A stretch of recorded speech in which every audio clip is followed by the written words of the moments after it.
नमस्कार दोस्तों, कैसे हैं आप सभी लोग। तो मैं आ गया हूं एक नया लेटेस्ट अपडेट और एक नई वीडियो लेकर आप सबके बीच। तो दोस्तों, भारत में चीता पुनर्वास परियोजना यानी प्रोजेक्ट चीता पिछले कुछ वर्षों से लगातार चर्चा में रहा है और इस बार यह फिर से सुर्खियों में है क्योंकि भारत में जन्मे पहले चीते मुखी ने 5 बच्चों को जन्म दिया है, जिसे सरकार, वैज्ञानिकों, पर्यावरण विशेषज्ञ और छात्रों सबके लिए एक बेहद महत्वपूर्ण और ऐतिहासिक पल माना जा रहा है।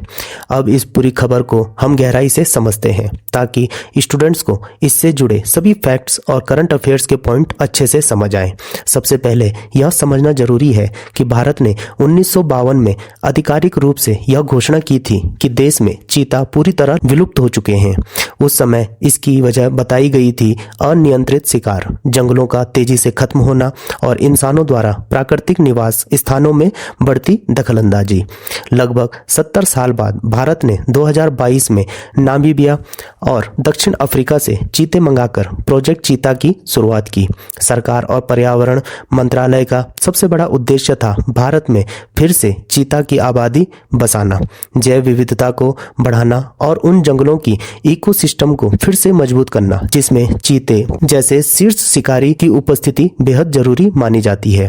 इन चीता पुनर्वास परियोजना के लिए भारत ने मध्य प्रदेश के कूनो नेशनल पार्क का चुनाव किया क्योंकि यह क्षेत्र घास के मैदानों से भरा हुआ है और ज्यादा खुला है और वन्य जीवों की विविधता यहाँ पहले से मौजूद है। अब बात करते हैं मुखी की।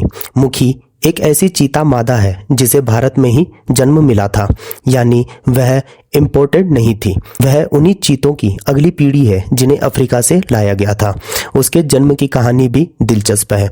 मीडिया रिपोर्ट्स के अनुसार मुखी को उसके जन्म के समय उसकी मां ने छोड़ दिया था, जिसके बाद वन विभाग और वाइल्ड लाइफ एक्सपर्ट्स ने उसे अपने संरक्षण में लिया, उसे दूध पिलाया, उसकी सेहत ठीक रखी और धीरे धीरे उसे प्राकृतिक माहौल में डालने की कोशिश की।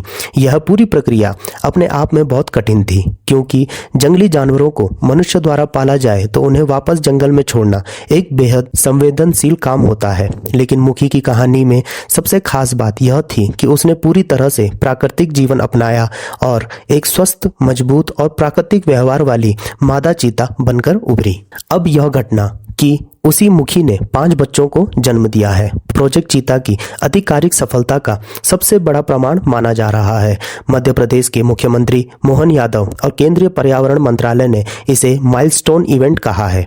ऐसा इसीलिए क्योंकि अगर कोई इम्पोर्टेड चीता भारत में आकर बच्चे दे तो इसे भी सफलता माना जाता है, लेकिन अगर भारत में पैदा हुआ चीता बड़े होकर बच्चे दे तो इसका मतलब है कि भारत की भूमि, भारत का वातावरण, भारत की इकोसिस्टम, भारत का मौसम सब चीते के जीवन और आगे बढ़ने के लिए बिल्कुल सही साबित हो रहे हैं। यह संकेत है कि चीते अब भारत के प्राकृतिक चक्र में वापस फिट होने लगे हैं। यह खबर स्टूडेंट्स के लिए इसीलिए इतना इम्पोर्टेंट है क्योंकि इसके कई कारण हैं। पहला, यह करंट अफेयर्स का बेहद बड़ा मुद्दा है। UPSC, state PCS, SSC, NDA, CDS, banking, railway, जहां भी एनवायरनमेंट, इकोलॉजी, कंजर्वेशन या वन्य जीवों से जुड़े प्रश्न आते हैं वहां यह घटना बहुत ही ज्यादा इम्पोर्टेंट है। दूसरा, यह बायोडाइवर्सिटी कंजर्वेशन का एक जीवंत उदाहरण है। तीसरा, यह स्टूडेंट्स को यह समझाने का एक शानदार मौका है कि देश कैसे किसी विलुप्त प्रजाति को फिर से जीवित कर सकता है और इसे वाइल्ड लाइफ मैनेजमेंट की दुनिया में एक केस स्टडी की तरह इस्तेमाल किया जा सकता है। चौथा, यह घटना क्लाइमेट चेंज, इकोसिस्टम बैलेंस और मानव वन्यजीव संबंधों को समझाने में भी उपयोगी है। पांचवा, यह अंतर्राष्ट्रीय संबंधों का भी एक छोटा सा हिस्सा है क्योंकि यह प्रोजेक्ट नामीबिया और साउथ अफ्रीका की सरकारों के साथ सहयोग से शुरू हुआ। अब 5 बच्चों के जन्म का वैज्ञानिक महत्व भी बहुत बड़ा है। आमतौर पर चीतों में बच्चों का सर्वाइवल रेट बहुत कम होता है, कई बार 50% से भी कम। ऐसे में 5 बच्चों का एक साथ जन्म होना और शुरुआती रिपोर्ट्स के अनुसार स्वस्थ होना बहुत ही पॉजिटिव संकेत देता है। वन विभाग के अधिकारियों के अनुसार मुखी अपने बच्चों को बहुत अच्छी तरह से संभाल रही है और बच्चे उसके आसपास ही रहते हैं। यह व्यवहार इस बात का संकेत है कि मुखी न केवल स्वस्थ है बल्कि प्राकृतिक मातृत्व व्यवहार भी मजबूत है। इस घटना के बाद पर्यावरण मंत्रालय ने कहा कि यह वही पल है जिसका हमें वर्षों से इंतजार था। इसका मतलब है कि अब प्रोजेक्ट चीता को सिर्फ इंपोर्टेड चीता रिलोकेशन प्रोग्राम नहीं माना जाएगा, बल्कि इसे सफल breeding and natural population building programme के रूप में देखा जाएगा। फिर भी परियोजना के सामने चुनौतियां भी हैं। पिछले 2 वर्षों में कुछ चीतों की मृत्यु हुई है, कुछ शिकार की कमी की वजह से हुए हैं और कुछ कमजोर हुए थे, कुछ बदलते मौसम में एडजस्ट नहीं कर पाए थे।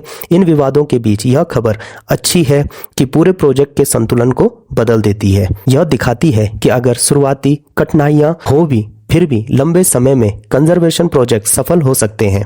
इस घटना ने वन वैज्ञानिकों और पार्क प्रबंधन को भी नया उत्साह दिया है।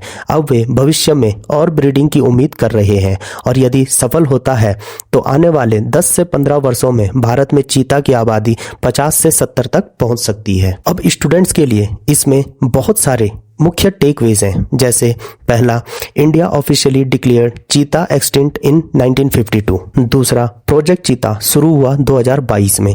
तीसरा, नामीबिया और साउथ अफ्रीका से 20 से ज्यादा चीतों को भारत लाया गया। चौथा, मुखी भारत में जन्मी पहली मादा चीता है जिसने 5 बच्चों को जन्म दिया है। पांचवा, यह घटना प्रूविंग पॉइंट है कि भारत के जंगल चीता पॉपुलेशन को सस्टेन कर सकते हैं। छठवां, यह वाइल्ड लाइफ कंजर्वेशन का हिस्टोरिक मोमेंट है। सातवां, यह इंटरनेशनल वाइल्ड लाइफ कोऑपरेशन का एग्जाम्पल है। आठवां, यह बायोडाइवर्सिटी रिस्टोरेशन का मॉडल बन सकता है। तो दोस्तों, अंत में यह घटना सिर्फ एक वाइल्ड लाइफ न्यूज़ नहीं है, बल्कि यह उस बड़े विचार का उदाहरण है कि यदि मनुष्य चाहे तो वह प्रकृति की खोई हुई चीज़ों को भी वापस ला सकता है। यह हमें यह भी सिखाता है कि कंजर्वेशन, हैबिटेट प्रोटेक्शन और साइंटिफिक वाइल्ड लाइफ मैनेजमेंट किसी भी देश की इकोसिस्टम स्थिरता के लिए कितने आवश्यक हैं। और शायद सबसे बड़ी बात, जब एक समय पूरी दुनिया कह रही थी कि भारत में चीता कभी वापस नहीं आ सकता, तब आज हम यह देख रहे हैं कि भारत में जन्मा चीता अब नई पीढ़ी को जन्म दे रहा है। यह सिर्फ प्रोजेक्ट चीता की जीत नहीं है, यह आशा की जीत है, विज्ञान की जीत है और प्रकृति के साथ सही तालमेल बैठाने की जीत है। तो दोस्तों, आज के लिए इतना ही। मिलता हूं मैं दोबारा एक नई लेटेस्ट अपडेट और एक नई वीडियो के साथ। तब तक जुड़े रहिए। धन्यवाद। जय हिंद, जय भारत।